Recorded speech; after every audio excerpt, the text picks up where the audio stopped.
Para a gente entender como é formada a imagem na radiografia, nós precisamos compreender o que é o efeito de atenuação e absorção dos feixes de raio-x, ou seja, a interação da radiação com a matéria e a formação da imagem.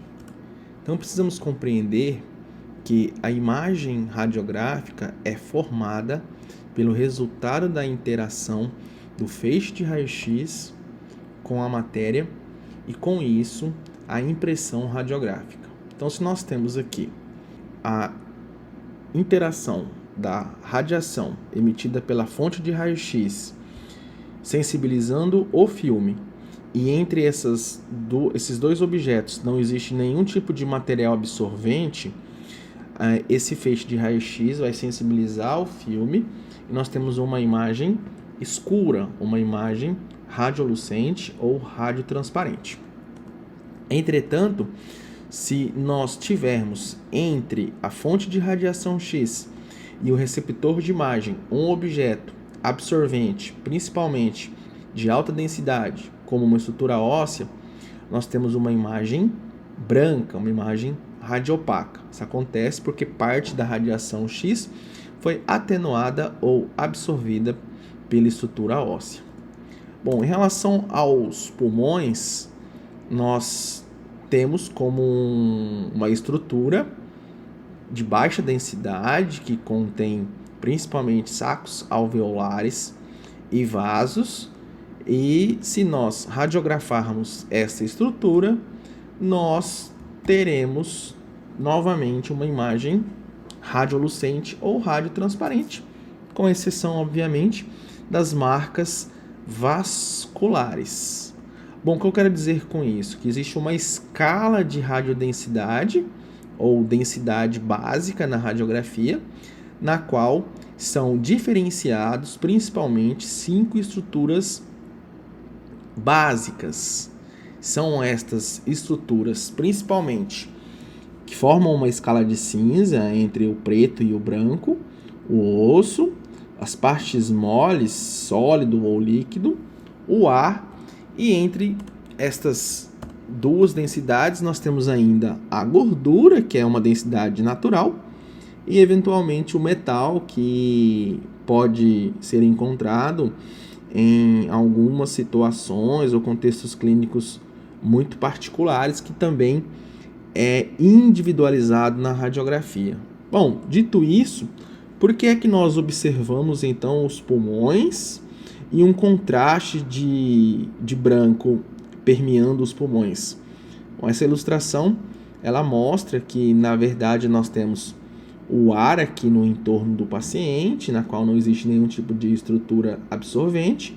Nós temos estruturas ósseas que absorvem bastante radiação, logo são imagens brancas ou radiopacas. Os pulmões enegrecidos, preto com as marcas vasculares. E aqui nós observamos uma imagem branca aqui, que seria as partes moles, a parede torácica, a parte muscular. Então, por isso que nós temos uma boa caracterização do tórax, porque nós temos uma elevada escala de contraste entre estruturas muito densas, brancas, opacas, e estruturas menos densas, radiolucentes ou radiotransparentes, que são os pulmões, essas imagens mais enegrecidas.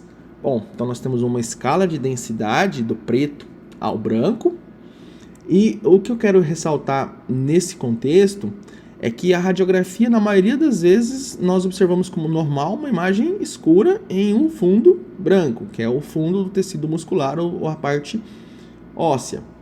E também nós podemos observar em casos patológicos, por exemplo, já que o pulmão é enegrecido, umas imagens brancas em alguns cenários de aumento de atenuação.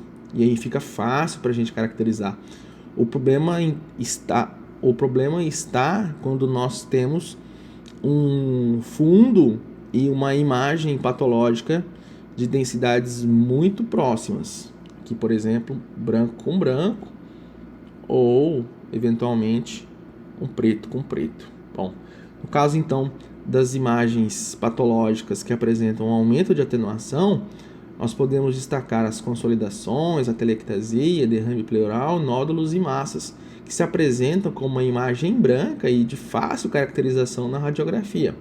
Claro que cada padrão desse, além da imagem opaca, densa, nós também temos outras alterações. Por exemplo, na consolidação, nós podemos caracterizar a presença de broncograma aérea.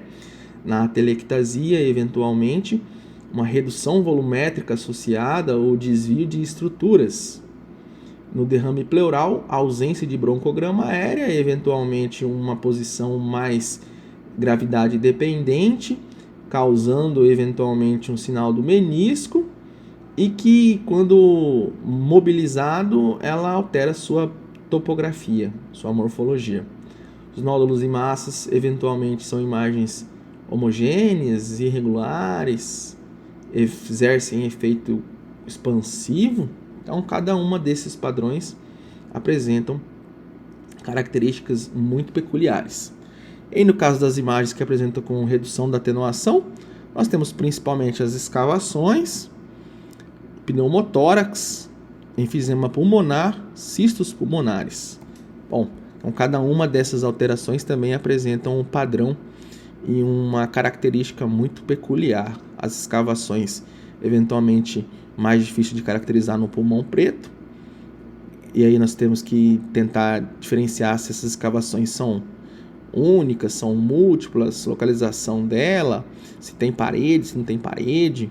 Pneumotórax principalmente associado a uma imagem radiotransparente periférica, com padrão de aumento de transparência pulmonar unilateral, ausência de trama broncovascular, linha de pleura. O enfisema pulmonar é uma doença mais distribuída, bilateral, com pobreza da trama broncovascular, às vezes com a presença de bolhas.